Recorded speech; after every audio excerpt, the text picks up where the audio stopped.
Assalamu alaikum, да біркере хайырлы ақшамлар сайғылы АТР телеканалының телесерджилері Prime программасына сейір етесіңіз. Студияда сізлер үшін мен Гүлсум Халилова чылшам ве невбетеке бір сәт бұл студияда. Яйнымызға қошылажақ мұсаферіміз лебераберлікте біз актуаль месейлер этрафында лаф етежекміз ве олып кешкен адиселер ақында анализлеріні yapmaға тырышажақмыз. Малюм олғаны ұзе сонки күнлері ве авталары. Іште хуsusan siyasi mabısır meselesi pek көтеріле. Қырым татар милли мәжілісіміздің бірінші муавины Нариман аға Джилял бойле халқара тедбірлерге бинаен фарқлы топлашуларда бұлына ве саяси мабыслер меселесіні көтере ве біз бұл меселенің этрафында лаф етмеге істейміз ве бір қысмыны хуsusan бұл меселеге ве халқара топлашуларда олып кешкен адиселер этрафында лаф етмеге планлаштырдық. Вітаю ще раз, ми продовжуємо інформаційно-аналітичну програму Prime. Для вас працюю я, Гульсум Халілова, і я хочу привітати гості, які приєднуються до нашого ефіру. Це пані Марія Мезенцева, народна депутатка України «Слуга народу», заступниця голови Комітету з питань інтеграції України до ЄС, голова Комітету з питань рівності у ПАРЄ. Пані Марія, вітаю вас. Салям алейкум. Щиро вітаю, алейкум салам. Давно не бачились. Як ваші справи? Бо я бачу, що в ПАРЄ останнім часом дійсно дуже багато важливих питань обговорюється і навіть дуже багато важливих рішень вже прийнято, особливо з питання військовополонених та політичних в'язнів. Була нещодавно прийнята резолюція у ПАРЄ. Розкажіть нам, будь ласка, детальніше про всі ці події, які сталися останнім часом. Так, дуже дякую за цю можливість. По-перше, вся делегація в повному складі повернулася вже додому, в свої рідні регіони. І мені здається, ця резолюція дуже комплексна і компасна. Вона перша такого роду, тобто уривками в різних резолюціях ми говорили ще з 2014 року, що у нас питання українців в полоні, корінних народів в полоні через релігіозні, політичні, активні і патріотичні погляди, ув'язнення, в тому числі кримських татар. До речі, ця резолюція окремо приділяє увагу кримським татарам і нещодавно звільненим, і тим, хто продовжує знаходитися в незаконних ув'язненнях з довгостроковими строками. Не просто про те, що люди, знаєте, в ситуації полону, а в тому, що є вже незаконні вироки, які перевищують інколи і 20 років. Тому, мені здається, в резолютивній частині нам вдалося досягти прогресу, не сказати, що, знаєте, питання важливе, і ми колись його будемо вирішувати. Для нас дуже важливо було запропонувати, і це пропозиція прийнята, створювати новий, різносторонній спільний механізм з такими організаціями, як Міжнародний комітет Червоного Хреста, Організація Об'єднаних Націй, долучити на цю платформу Раду Європи як одну з тих, хто, в принципі, пропонує і діє. Був запропонований спецтрибунал по злочину агресії. Ми вже маємо результат двотижневої давності, що він буде заснований на базі Ради Європи. Був запропонований реєстр збитків стосовно матеріальних і нематеріальних втрат українців. Ми вже рухаємося до наповнення фонду російськими замороженими активами, тому що всі нарешті зрозуміли, що це Росія повинна платити за ці злочини воєнні масового характеру, інколи геноцидальної природи. Тобто геноцид, він продовжується і не зупинився, на жаль. І ще додатково ми говоримо про мандат таких організацій, як Міжнародний комітет Червоного Хреста, що вона повинна, якщо не отримає доступ російською стороною до більш як 50 тюрем строгого режиму на території, наші державні території, тимчасово окуповані території України і у всій території Росії в найвіддаленіших точках географічних цієї недоімперії, вони повинні здійснити цей нагляд, або тоді скористатися можливою юридичною дерогацією від його мандату, відступу від мандату, і сказати, що російська сторона такого доступу не надає. Тобто це і кейс депортованих дітей, це і кейс депортованих корінних народів, таких як Караїми, кримчики, кримські татари, це кейс цивільних, це кейси військових. Я дуже рада, що з нами був герой, захисник Маріуполя, захисник Азовсталі, пан Микита, який пережив тортури, який показав, скільки ваги він втратив і як він виглядав одразу після обміну влітку 23-го року. Він надав свої відверті свідчення депутатам, делегатам, послам. Генеральний секретар Ради Європи, новообраний пан Алан Барсе, особливо зустрічався з ним, а також з 10 родичками цивільних в полоні. Одна з яких сама пережила полон, їй вдалося потрапити до обміну, і ми змогли через історії цих жінок, які чекають синів, братів, чоловіків, своїх хлопців, з якими вони вже заручні, донести правовий аспект, що цивільні і військові не одне і те саме. Військових обмінювати, чому у нас цифра більша, так, по результату? Тому що вони потрапляють під напрацювання Женевських конвенцій. І взагалі асамблея підтримала обмін всіх на всіх, до чого закликає українська сторона. А цивільних взагалі не можна брати в полон. А Росія все одно це робить, все одно порушує конвенції, стороною яких вона досі є. Ви мене запитаєте, а що ж далі? Як, наприклад, делегати ПАРЄ на це реагували і що вони пропонують? Нас 350 депутатів, але в кожного з нас є контакти з іншими делегатами. У нас в країнах-спостерігачах є і Сполучені Штати, Канада, Мексика, Марокко, Ізраїль, інші країни, з якими ми також можемо кооперувати і взяти так званий патронаж цих історій. Тобто кожною з цих історій варто займатися, варто говорити про те, що ця конкретна людина, вона була викрадена в себе вдома, просто через те, що здійснювала допомогу цивільним їжею і водою. Як це, наприклад, було з сім'ями тих цивільних, з якими ми зустрічалися. Мені здається, Рада Європи вперше стає майданчиком, а точніше голосом полонених.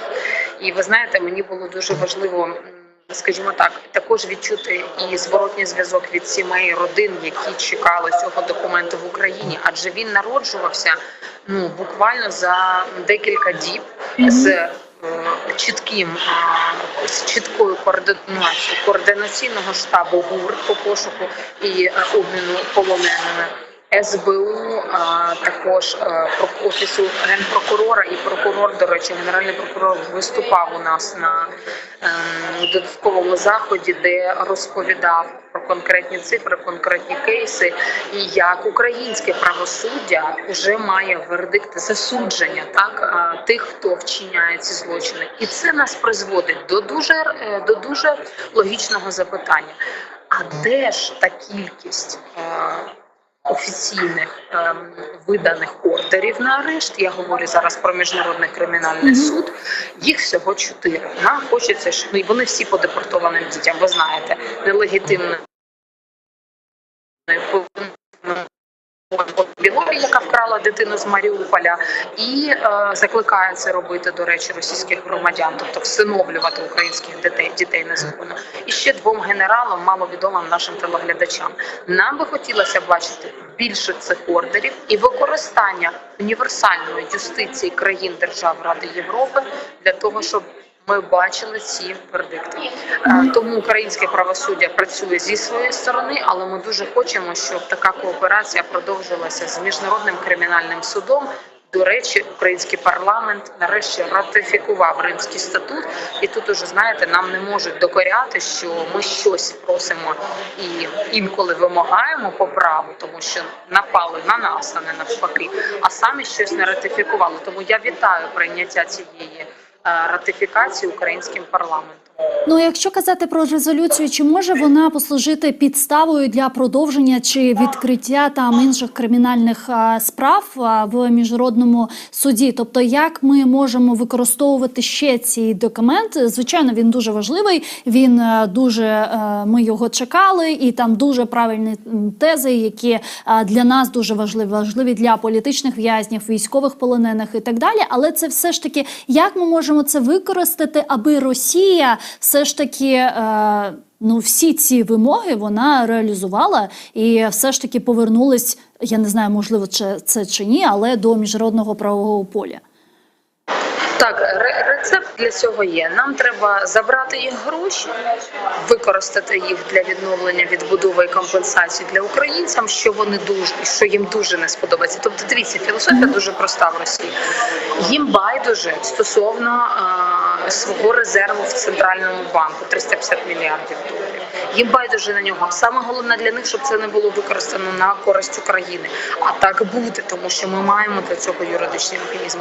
Їм дуже не пасує Іран і те, що проти них видані міжнародні ордери на арешт, які звужують до мінімума країни на мапі планети Земля, куди вони взагалі можуть подорожувати.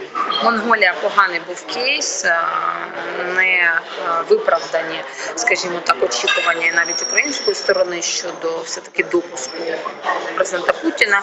Це Монголія ґрунтувала зі сторони енергетичних зв'язків, те, що вона все-таки підтримує Україну, але не могла, скажімо так, не впустити президента Путіна. Тобто це окрема тема для дискусії, це рішення суверенної держави, і ми можемо його критикувати або не сприймати, але це вже сталося.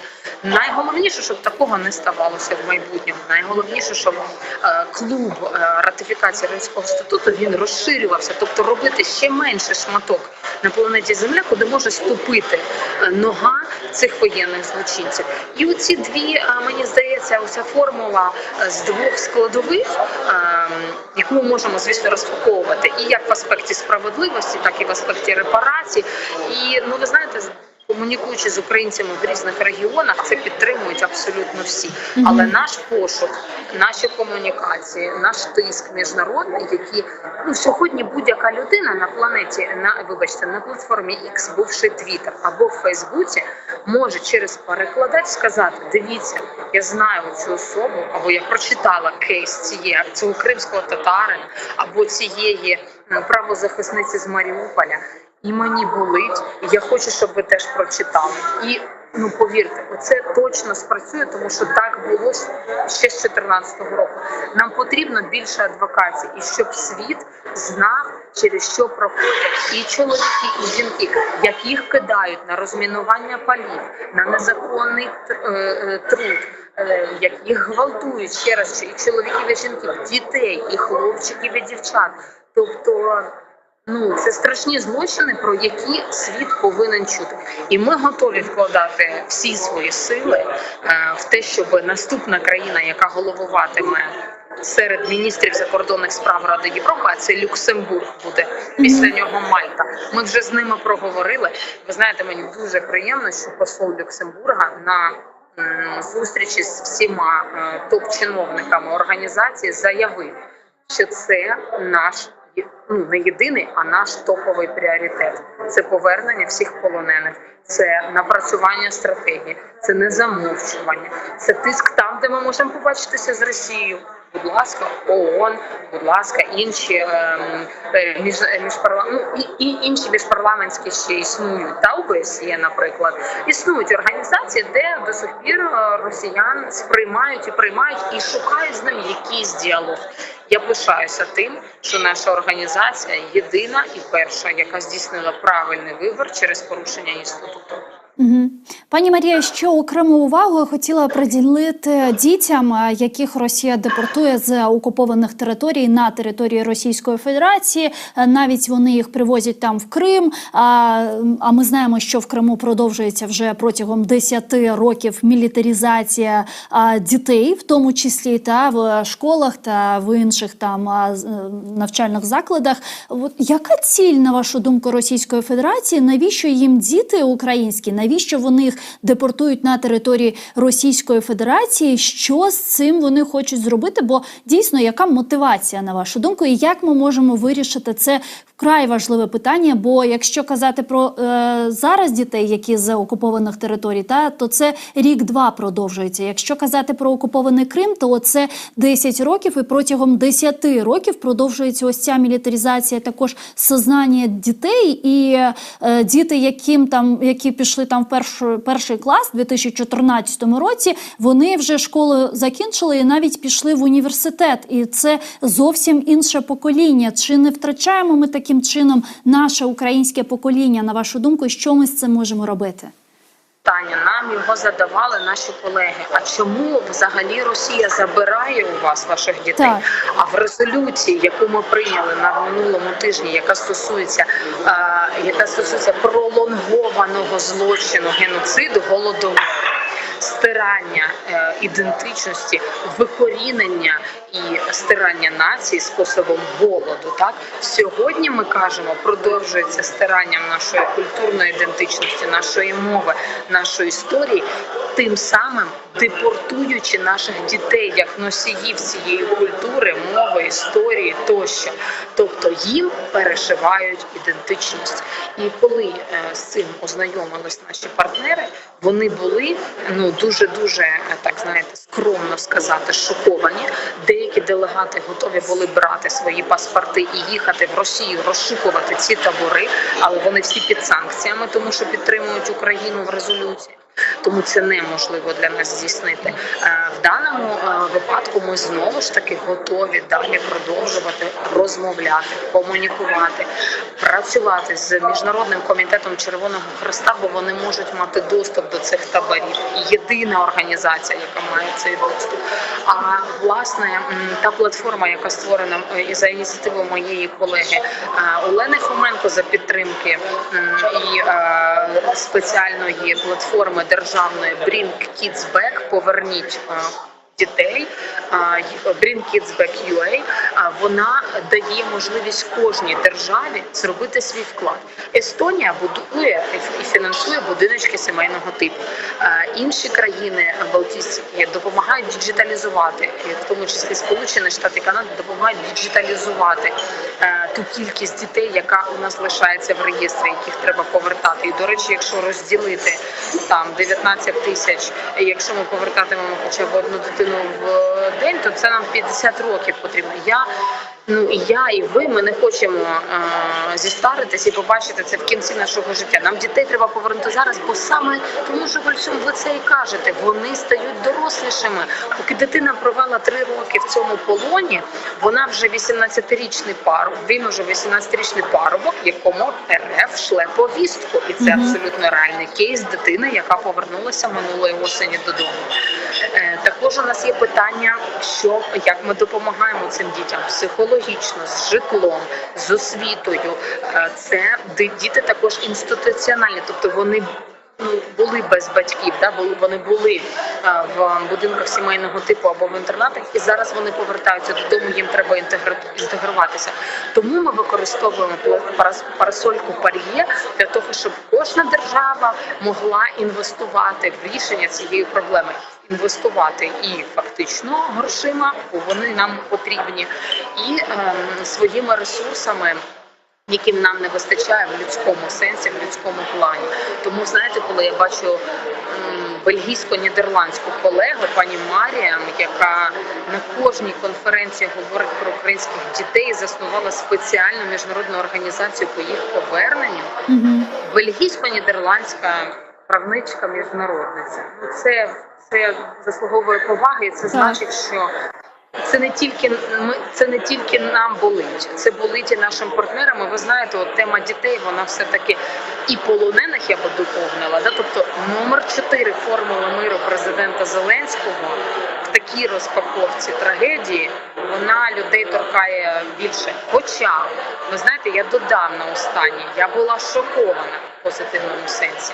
На спільній нараді всіх голів комітетів, всіх делегацій, генерального секретаря Ради Європи, президента Парі, тощо, У нас колеги, прямо не чекаючи там, знаєте, обговорення пріоритетів і інших речей, закликали надати дальнобійну зброю, артилерію, F-16, артилерійську зброю, танки, енлави, все, що потребує українська армія, щоб превентивно працювати по депортації українських дітей, щоб її не було, по зменшенню кількості, тобто не зростанню кількості цивільних і військових в полоні, звільненню наших територій.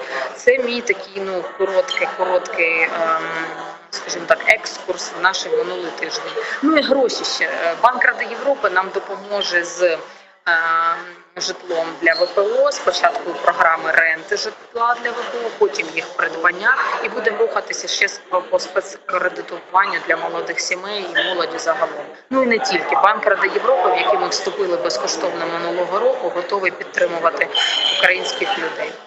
Ну і пані Марія, у нас буквально ще 5 хвилинок. Я хотіла вас запитати щодо, ви згадали про формулу миру президента України Володимира Зеленського, але ми знаємо, що останнім часом з'явилось, і ми знаємо, що Зеленський також представив свій мирний план президенту США Джо Байдену та кандидатам на пост президента США Гарріс та Дональду Трампу. І навіть очікується, що цей план миру ще буде представлений на наступному Рамштайні, який ми очікуємо 12 жовтня. Чи відомий вам зміст цього плану миру від президента України? Бо ми все ж таки журналісти, медійщики і навіть аналітики, з якими ми спілкуємось в рамках ефіру, ніхто його не бачив. Я дуже коротко прокоментую. Мені точно достеменно відомо, як і всім іншим, що цей план має менше пунктів, ніж 10, має основних 5 пунктів. Вони фокусуються на такій формулі. Якщо не дипломатія, то військове розв'язання. Отакий варіант. Якщо тут не дипломатія, то ось такий варіант. Тобто ми, звісно, за початковий старт діалогу. Але нам показали 3 поїздки до Мінську в березні 22-го року, що діалога не хочуть, він не працює. І поки що, мені здається, сам Путін не розуміє, для чого він йому. Ми розуміємо, що ми кладемо в основу це міжнародне право, і тому з нами весь світ. Чому вибрала майданчик Рамштайна? Я думаю, дуже логічно, тому що все-таки основоположне тут це мілітарний компонент, і ми дякуємо всім партнерам, які зібрані на майданчику військової воєнної допомоги України в Рамштайні, де, я думаю, також буде обговорено і перспективи членства України в НАТО, що є не менш, знаєте, такою гарячою і цікавою темою, яка виплила прямо зараз. Не трошки пізніше, готуючись до наступного саміту, а саме зараз. Я думаю, критичність цих питань розуміють нарешті і в Європі, і за океаном.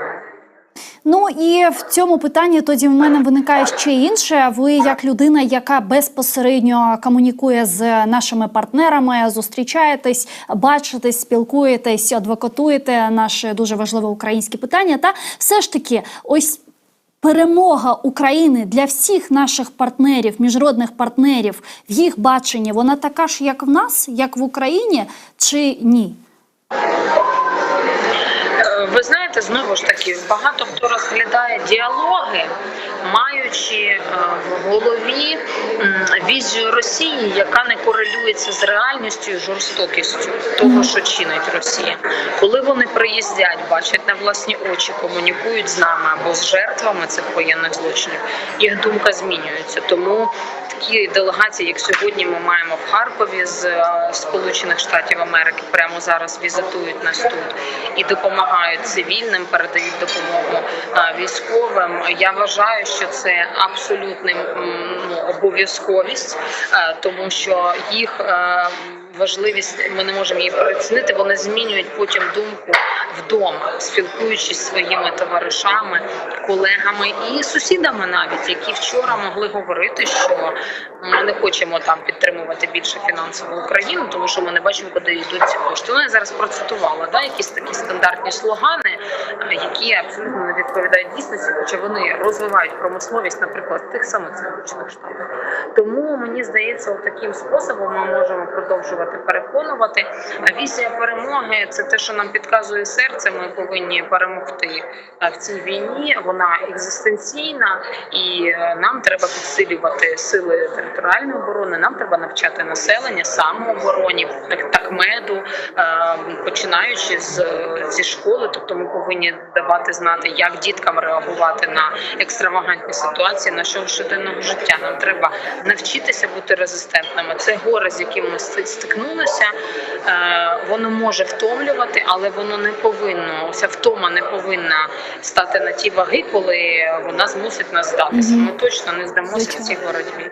Дякую вам дуже, пані Марія. Çok sağ olun, що знайшли час та приєднались до нашого ефіру. Teşekkürler.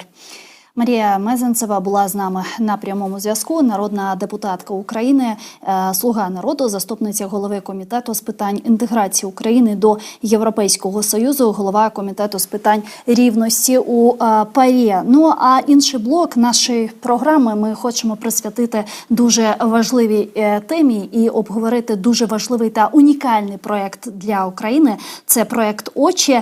Це така ціла система, яка в реальному часі дозволяє збирати розвіддані та передавати їх українським військовим для покращення наступальних або оборонних дій Збройних сил України. Про цей проект будемо говорити з паном Олександром Дмитрієвим, тихоход, керівник проекту «Очі», радник командувача сухопутних військ України, який зараз з нами на прямому зв'язку. Пане Олександре, вітаємо вас. Сілям алейкум, дякую, що приєднались до ефіру. Доброго вечора. Да, радий вас бачити. Пане Олександре, ось деякий час тому, коли ми розмовляли в наших ефірах з військовими експертами, аналітиками, багато хто з них казав нам про те, що Україна в цій війні не може вести її симетричну війну з Російською Федерацією. Якби щоб Україна все ж таки перемогла цю війну, вона повинна мати якісь там асиметричні дії проти ворога, проти Російської Федерації. Чи можемо ми говорити про те, що саме проєкт «Очі» – це і є асиметричні дії проти ворога задля перемоги України? Ну, безумовно, ефективність проєкту і системи, які будуються і зараз розбудована в Збройних силах, вона не визиває сумніву. Айтішні рішення, вони в першу чергу допомагають нашим воїнам бути більш ефективними, ніж вони є. І будь-які IT-рішення чи системи, які будуються, це як коефіцієнт, підвищений коефіцієнт корисної дії наших військових. Де, от якщо ви знаєте, є така математика складна, синергія, де 1 + 1 равно не 2, а більше, ніж 2. От в даному випадку, якщо на пульті керування є повний контроль і адекватна оцінка дій, які є в підлеглих підрозділах і на певній ділянці, це, звісно, дає можливість вчасно реагувати на ці всі події, берегти, в першу чергу, берегти життя наших воїнів, не підставляючи їх під ті загрози, які вже насуваються в режимі реального часу, і застосовувати ті засоби, розподіляючи їх таким чином, щоб ворог не міг ніде проскочити. Тобто це такий інструмент суцільної взаємодії, який не є тільки програмним забезпеченням чи IT, це велика організаційна робота, це серйозний проєкт, де залучені фахівці, і фахівці ще розширюються. Зараз ця система взагалі, в принципі, допущена до експлуатації в Збройних силах.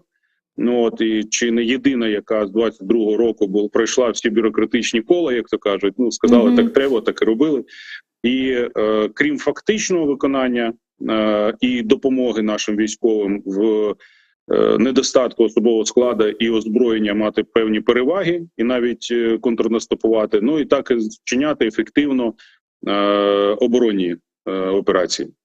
Деякий час тому, як я читала ще до нашого ефіру, цей проєкт «Очі», він був таким таємним проєктом, про нього багато хто не знав, і тільки зараз, вже активно, останній рік, ми вже частково починаємо розуміти, що це за проєкт і як працює ця система. Чи можете, бо нас дивляться з Криму, і я б хотіла, щоб наші глядачі теж детальніше розуміли, про що йде мова. Чи можете ви ви розповісти нам, як виник проект і як наразі функціонує саме ця система? Бо я читала, що буквально за секунду можна побачити та передати всю інформацію і безпосередньо вже використовувати дії зі сторони Збройних сил оборони в напрямку оборони чи наступальної якоїсь операції.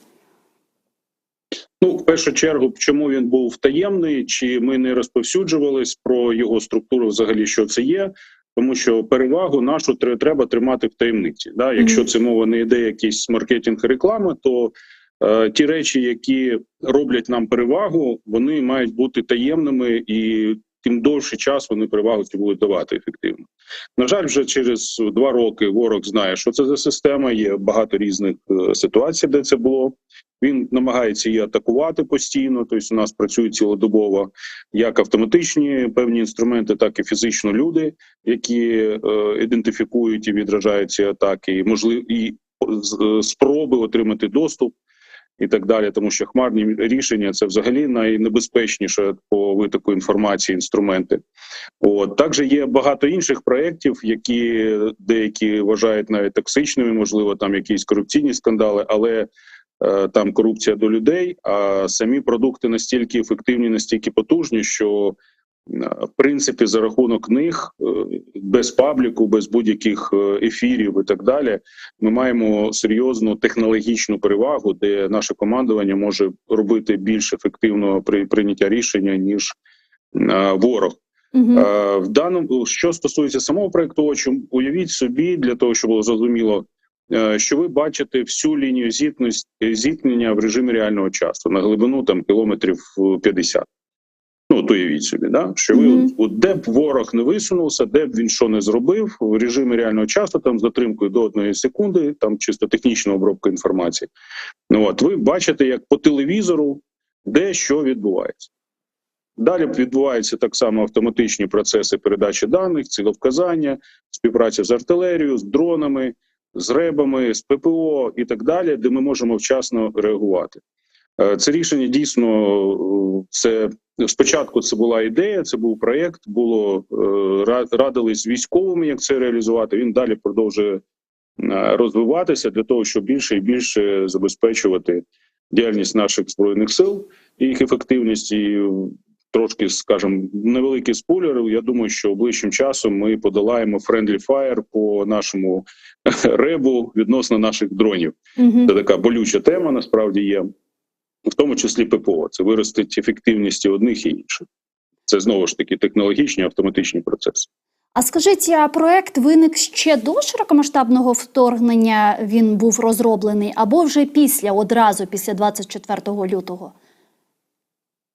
Ну, дивіться, історія була таким чином, що є досвід у мене, є досвід у людей, які займалися безпекою, хтось займався відеострімінгами комерційними, хтось іще з чимось, і об'єднавши ці зусилля за моєю ідеєю, яка була погоджена з паном Сирським, цей проєкт розпочався у 22-му році. Тобто проєкт «Очі» народився у 22-му році. Головною метою – це, звісно, виграти цю війну на нашу користь. І 100% принципово це не комерційний проєкт, він існує виключно за рахунок власних коштів, як то кажуть, коштів друзів, і там сплачують інтернет-партнери і так далі. Тобто це не комерційний проєкт, зовсім не комерційний, він виключно для наших спроможностей. Таким чином ми подолали велику кількість можливих ризиків щодо недобросовісних осіб в контролюючих органах, які б там могли нам щось блокувати. Ми із-за цього, скажімо так, відпетляли і робимо просто добру справу. А скільки зараз людей працює разом з вами? Чи можна про це говорити? І скільки груп вже працює на полі бою безпосередньо? На сьогодні працюють цілодобові зміни диспетчерів, кібербезпекарів, там і інших автоматизованих робочих місць, де є фізично люди сидять. Це ті, хто обслуговують систему і працюють з нею. Також є в бригадах, в окремих організмах відповідальні, так є і самі пілоти, засоби РЕП, РЕР і так далі, які працюють з цією системою. Тобто загальну кількість я просив нещодавно підбити. Якщо брати і джерела, і користувачів, це більше 100 тисяч, скажімо так, контактів, да, тобто людей, які конкретно користуються системою одночасно. Угу. Ну, це дуже круто, це реально дуже масштабно і дуже важлива робота для всієї нашої країни. Дякую вам окремо за це. Але ще, знаєте, хотіла запитати таке питання, бо я абсолютний дилетант в цих питаннях, але все ж таки мені цікаво. Це «Очі» проєкт, він об'єднує, можливо, це конгломерат таких різних дронів, безпілотників, чи все ж таки він передбачає власне виробництво безпілотників для використання і для безпосередньої реалізації розвіддіяльності? Ну, це інформаційна комунікаційна система вийшла із цього проєкту. Тобто це об'єднання джерел і користувачів, отримувачів її інформації. Так само за допомогою цього можна бачити ефективність тих чи інших виробів, тих чи інших дронів одночасно в порівнянні, і що дійсно впливає на якісні показники виробництва наших дронів. Але безпосередньо проєкт працює саме з даними, не з виробництвом дронів. А в росіян, у нашого ворога, щось на кшталт такої системи є чи немає? Чи це дійсно унікальний проєкт лише в Україні, і навіть у наших західних партнерів його теж немає? Ну, настільки потужного немає ні у партнерів, ні у росіян, тому що саме організаційна сама ідея виникла із реальної війни. Тобто на подібну війну не готувався ніхто із партнерів. Вони щось, ну, звісно, стрімінг – це не нова річ, але в тому об'єму, в той якості і в той швидкості і технічних необхідностях, які потребує ця війна, це унікальний проєкт. Використовують росіяни опенсорсні рішення Google Meet, Discord.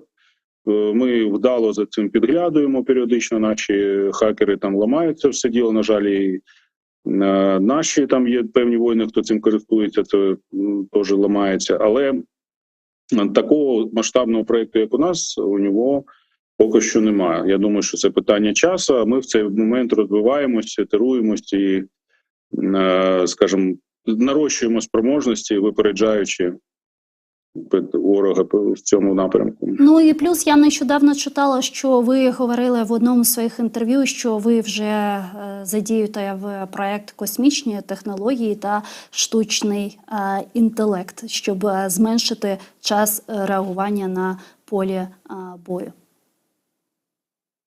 Ну, штучний інтелект – це, скажімо так, дуже така маркетингова назва, яка багато хто її використовує, так вона зрозуміліше всім, але насправді є проблема пов'язана з тим, що він або збільшує спроможності Збройних сил, да, це такі алгоритми, або відкриває нові спроможності, яких не було до того. Тобто на сьогодні по штучному інтелекту можна сказати на 100%, що це більше алгоритми, ніж штучний інтелект. Ну і ще з цього приводу хотіла запитати щодо використання цієї системи вперше. Де це було, в якому напрямку? І хотіла запитати ще по Криму, якщо казати про тимчасово окупований Крим. Чи бачимо ми те, що зараз там роблять окупанти? Я прошу вибачення, я вас, на жаль, не розчув. Та не страшно, я можу ще раз повторити. Зараз чуєте, пане Олександре? Да, чую. Погано. Давайте я тоді почну з першої частини свого запитання. А де вперше була використана ця система? В якому напрямку? І якщо казати про перші успіхи, чи можете ви про них розповісти? Вперше це було 4.07.22 року, коли виїхали перших 4 екіпажі на напрямок стику оту Ліману до Солідар, напроти Лисичанського НПЗ, коли наші війська відступали. Ви пам'ятаєте цю історію, ми відступали з Лисичанська, тоді заїхало нове командування в тому напрямку і так далі. Перші 4 екіпажі виставились саме в проєктному задумі на тій лінії. З того часу, всі побачили, що це добре.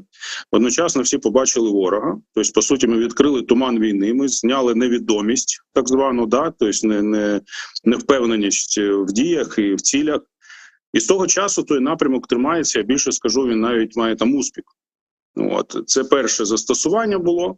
Далі вже нарощувалися там різні бригади, ми вчили там операторів і так далі. Друге масштабне застосування – це був харківський наступ. Повністю бачили на глибину, дуже велику глибину, одночасно була керованість військами, була прогнозованість, підготовка була. І саме харківський наступ – це була друга така максимальна ефективне застосування цієї системи. А зараз застосовується по всій лінії зіткнення. Тобто, якщо казати про Крим, чи застосовується в напрямку Криму, чи можемо ми бачити те, що роблять російські окупанти в Криму на території тимчасово окупованого півострова? Бо останнім часом ми звідси чули багато новин з місних партизанів про те, що російські там окупанти в північному напрямку будують фортифікаційні споруди і готуються на наступ Збройних сил України. Навіть там вони провели деякий час тому навчання, там псевдонавчання, і навіть очікують на десант з українського боку. Дивіться, я не можу і не думаю, що варто комусь взагалі коментувати наші дії, які ми плануємо робити далі. Буде це Крим, буде це Курськ, це Білгород, чи взагалі прямиком на Москву. Це має робити виключно військове керівництво, і вам раджу навіть не питати про це, тому що або ви отримаєте дезінформацію, або може випадково вийти інформація до ворога, бо ворог так само за нами слідкує. Це не параноя, це факт. Що стосується, чи можемо ми бачити, скрізь, де є наші джерела, ми можемо бачити, навіть в глибині Росії. Ми тут якраз питаємо не про операцію Збройних сил України, ми тут питаємо про російських окупантів, які знаходяться в Криму, і все ж таки, якщо дивитись на їх дії, то складається враження, що вони все ж таки в паніці, і очікують все ж таки і вони навіть розуміють, що Крим буде деокупований. Звичайно, ми тут не розкриваємо ніяких там операцій Збройних сил України, і це, звичайно, було б неправильним. І останнє щодо проєкту «Очі», бо в мене ще там кілька питань, я не знаю, чи можемо ми їх з вами все ж таки обговорювати, про останній час ситуацію на полі бою. В майбутньому, після перемоги, як ви бачите майбутнє проєкту «Очі»? Можливо, для відновлення України він може бути корисним? Безумовно, це в першу чергу кордон безпека. Це стане, і воно вже зараз монтується в системи типу «Безпечна країна». Так само контроль кордону важливо. Превентивний контроль. Я впевнений, що це зацікавить і наших партнерів. В принципі, вже в деяких напрямках ми працюємо по обміну досвіду і по навіть навчанню їхніх військових користування подібними інструментами. Це, ви знаєте, будь-яка війна, на жаль, вона дає поштовх для технологій. І ця технологія, як сумний досвід нашої війни, я впевнений, що буде використовуватися далі. Можливо, буде ще щось краще колись, але ми переплюнули, скажімо так, за сумних обставин певні протоколи обміну інформації, які існували, в тому числі у наших партнерів НАТО. Винайшли свої більш ефективні, вимушено знайшли, бо ми почали воювати таким широким фронтом. Але я впевнений, що це і посилить безпосередньо наших партнерів. І останнє, пане Олександре, важливо ваші такі загальні оцінки щодо ситуації на полі бою, щодо російсько-української війни. Особливо дуже так непозитивні були новини з Вугледару на минулому тижні, і дуже багато зараз новин щодо можливих там перемовин між Україною та між нашими західними партнерами, які це пропонують робити. Як наразі, на вашу думку, виглядає в цілому ситуація на полі бою, в цілому ситуація в російсько-українській війні і майбутнє? Я прошу вибачення, тут просто колеги вже починають. Головне, щоб ви почули. Станом на сьогодні, по тій інформації, я зараз їздив, якраз дивився, порівнювали з минулим роком, дійсно натиск збільшений в рази з боку ворога, як живою силою, так і технікою. Це фактично підтверджені дані. порівняння з минулим роком це, можна сказати, може навіть більше, ніж 2 рази. Зараз умови у нас гірші в цьому напрямку. Але я бачу, що і ми з своєї сторони теж наростили спроможності. Ну і тут з точки зору західної зброї, яку ми дуже очікуємо, і дещо дуже багато експертів каже про те, що Захід все ж таки не готовий предоставляти Україні необхідне озброєння, і саме тому в нас є проблеми. І я чула про те, що саме тому, що Захід не дозволяє нам бити по Росії далекобійним західним озброєнням, ми, на жаль, зараз не контролюємо вже Вугледар. На вашу думку, чи це дійсно так? Чи це дійсно саме тому, що в нас немає цього дозволу, ми втрачаємо території? Безумовно, якщо був цей дозвіл, ми б мали більше спроможності. Я коротко можу сказати, все інше бажано, щоб все ж таки офіційні джерела вам коментували. Але на 100%, якщо б у нас були дозволи використовувати в глибину Росії ці засоби, і таким чином превентивно ми б знищували їх військові об'єкти на їх території, і менше б гинуло наших людей, у нас були б більш результативні позиції. Дякую вам дуже. Чухсагон, що знайшли час та приєднались до нашого ефіру. Сподіваюся, ще зустрінемось в інших програмах телеканалу АТR. Тешекюрлєр. Олександр Дмитрієв був з нами на прямому зв'язку, керівник проєкту «Очі», радник командувача Сухопутних військ України, Сайглар Хадашлар. Biz size yayınımızda aman yekunlemek mecburiyetindemiz. Men mahsus bu yayını biraz geç ertece bitirdim. Çünkü bizim 10 dakikamız var ve bu 10 dakika çerçevesinde men sizlerge bugün ne yazık ki çok fazla hırımtıdarca laf edip olamadık. Ama men bu 10 dakika kalgan, hatta 8 dakika dep aytmaga mümkün. Vaqt çerçevesinde bazı Kırım ile alakalı haberlerini anlatmaga isteyim. Bugün bizim esasen Ukrayn tilinde olgan musafirlerimiz çeşit türlü meselelerini aytıp geçti. Demek Ukrayna tarafından laf etilgen, işke kirsetilgen farklı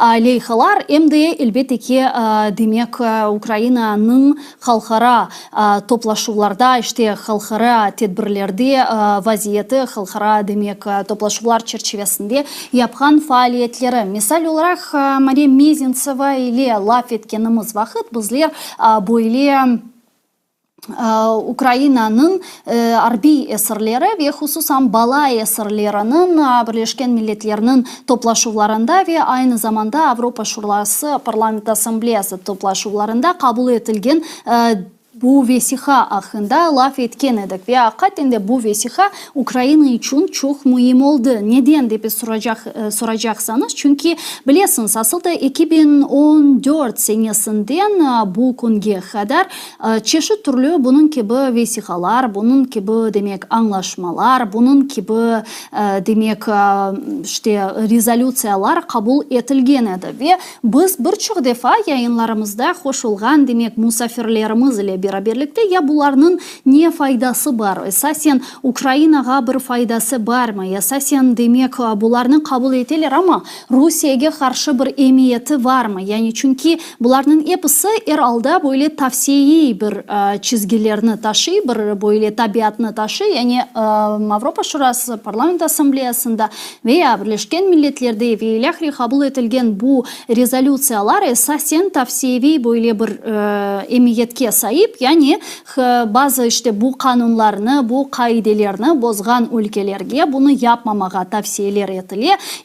Çeşit türlü anda bularını azat etmege, bular insan haklarının gayreden tıklenülüvünü yapmaga, işke kirsetmege gibi farklı böyle sualler ile alakalı tavsiyelerini bu rezolüsyalarında, bu kararlarında Birleşken Milletler olsun, Avrupa Şurası Parlament Asambleyası'nın temsilcileri olsun ve ilahri seslendirilir. Ama 10 yıl geçti Rusya'nın demek Kırım'ı işgal etkeni ve büyük cenkini başlaganından ve bu gibi kabul edilgen yüzlerce belki de onlarca belki yüzlerce de bu gibi vesihalar mevcut ve fakat onlar işke kirsetilmiyor. Yani Rusya onlarını ишке кірсетмеге, оларны еріне кетірмеге, бұл хайделеріні, бұл құралларыны, бұл талапларыны ред етеве. Мында іште суал пейда олаве. Біз бұл суалны эпіскісі бойле бір экспертлерге олсын, аналитиклерге олсын, миллет векілеріне, іште ақхорджалайыжыларына вейләхре береміз ве бұл суалны сеслендіреміз. Я насыл етіп Русияның бұна мечбур етмеге мүмкін. Вене азықки бойле бір формула йоқтыр. Яғни бойле бір іште bu meselenin çözülüvü ile alakalı bir böyle panaceyanı hiç kimse bulgan değil. Yani mında herkes şunu ayta, yaptırımlar olmalı, daha güçlü yaptırımlar olmalı ve halkara teşkilatlarının kabul etken herhangi bir kararı yerine getirilmesi için bu kararlarını, bu kaidelerini, bu dünya mimarisini korçalagan kurallarını bozgan ülkege karşı böyle bir kompleks faaliyetler işke kırsetilmeli ve bular işte hem sanksiyalar yani yaptırımlar yardımı ile olmalı hem işte farklı Rusiyaga yapılgan veya başka böyle bir diktatör devletke yapılgan baskılar yardımı ile olmalı ama herhangi bir işte halkara meydanlarda kabul edilgen karar aktif faaliyetler ile desteklenmesi yani bunun temelinde sanksiyalar olsun yaptırımlar olsun veylahri bular olmasa demek ki bu kararlarının hiçbir emniyeti olmaganını koyuyoruz. Asıl da dünya birinci, ikinci cihan cenginden sonra böyle dünya xavfsızlığını korçalamak için bir struktura, bir böyle dünya strukturasını meydanga getirgen edi ve aynen bu işte kuruluşlar, bu teşkilatlar olsun Birleşken Milletler olsun işte Avrupa Şurası ve ilahri bu xavfsızlığını korçalamak ile yükümlüler. Yani bu xavfsızlığını, dünya xavfsızlığını korçalamak mecburiyetindeler. İkinci Cihan Cengi veya Birinci Cihan Cengi gibi hadiseler tekrarlanmaması için. Ama bunlar kurulğanı vakit işte kaydeler tizilgeni vakit, kurullar tizilgeni vakit ne içindir hiç kimse öyle bir devletinin meydanga çıkabileceğini ve bu devletinin asıl da bu kurallarga köz demek yumacağını, kulak asmayacağını işte böyle on görüp olamadılar, evvelden görüp olamadılar ve şimdi işte böyle ülke peyda olganı vakit ki onlar arasında işte Rusya var olsun, işte Şimali Koreya var, İran var ve ilahri bunun ne yapılması gerek olganını kimse bilmiyor ve böyle büyük bir problem meydanga geliyor çünkü bu devletler, bu totalitar devletler bu kurallarını yerine getirmeye istemeler ve hatta onlarını bozgandan da çok hatta zulümler, soykırımlar, katliamlar ve ilahre gerçekleştiriyorlar ve bu hakikaten de çok böyle üzücü, çok böyle işte zor bir vaziyet ve bunda işte korunuşke Koreya bu galibiye bu cenk meydanında bitmeli. Ukrayna silahlı kuvvetlerinin Rusya silahlı kuvvetlerini devirgeni veya yok etkeni veya o'zining topraklarından huvgani ile yekunlanacak galiba gibi görünüyor. Ve hususan misal olarak şimdi Alexander Dmitriev'nin dediğine göre farklı böyle sistemalar meydanga getiriliyor. Bu sistemalar işte OÇI sisteması olsun ve diğer sistemalar olsun istihbarat faaliyetlerinde Ukrayna'ga demek büyük yardımlar verirler ve Ukrayna silahlı kuvvetleri ile beraberlikte aynı zamanda çalışıp farklı işte insansız hava araçlarını, dronlarını ve ilahri kullanıp Rus işgalcilerinin faaliyetlerini demek canlı yayında böyle gösterebilirler. Bu asıl da unikal bir sistemde bulganını aytmağa mümkün. Çünkü ne garbi memleketlerde ne de Rusya'da bu gibi bir sistem, bu gibi demek kullanılgan bir uslub yoktur ve Ukrayna şimdi bunu kullana aktif bir şekilde Ruslarının cebe hattındaki bütün faaliyetlerini koruyabiliyor ve bu çok mühim bir şey çünkü Rusya'nın da aynı zamanda işte farklı böyle bir mekanizmaları, farklı böyle aletleri var ama Ukrayna'daki gibi değil ve bu hakikaten de çok doğru dep aytmağa mümkün ve Ukrayna'nın galibiyesini yakınlaştırganını aytmağa mümkün saygılı arkadaşlar. Men ise aman iki dakikamız kala yayınımızın yekunlenmesine aytkanım ki bu biz endi Erkun ATR telekanalının yayınları çerçevesinde böyle 2 saat yayın alıp baracakmız. Hem Ukrayna tillerinde hem Kırım Tatar tillerinde. Ama aynı zamanda şunu kaydetmek gerek ki Kennedy saygılı arkadaşlar, biz yayınlarımızı Ukrayna tilinde yapsak da bazı vakitleri böyle Kırım Tatarca hem sonunda hem başında demek laf edemiz. O sebepten ben mahsus böyle bazen evvelceden bitireyim ve işte Kırım Tatar tilinde bazı işte şeylerini anlatmaya tırışam sizlerge. Ana tilimiz bu şekilde yankırasın, bu şekilde inkişaf etsin ve gayip olmasın. Bu benim için hakikatinde çok mühim ve benim fikrimce bütün halkımız için de çok mühim. Aynı zamanda böyle küçük haber vereyim. Ukrayna'ya şimdi Türkiye'den böyle bir heyet, böyle bir delegasya geldi ve yarın öbürsü gün çerçevesinde bu delegasya farklı görüşmeler ötkerilecek ve biz bunlarını sizlerge yayınlarımızda tarif edeceğimiz. Zaman informasyon programmasında da bizim muharrirlerimiz, yani bizim jurnalistlerimiz, habercilerimiz sizlerge bu vakti tarif edecek. Men ise yarın bu stüdyada meslektaşım Ayderbey Mujdabayev ile beraberlikte sizlerden selamlayacakmız. O sebepten ATR telekanalının ekranları başından ayrılmanız. Görüşkence.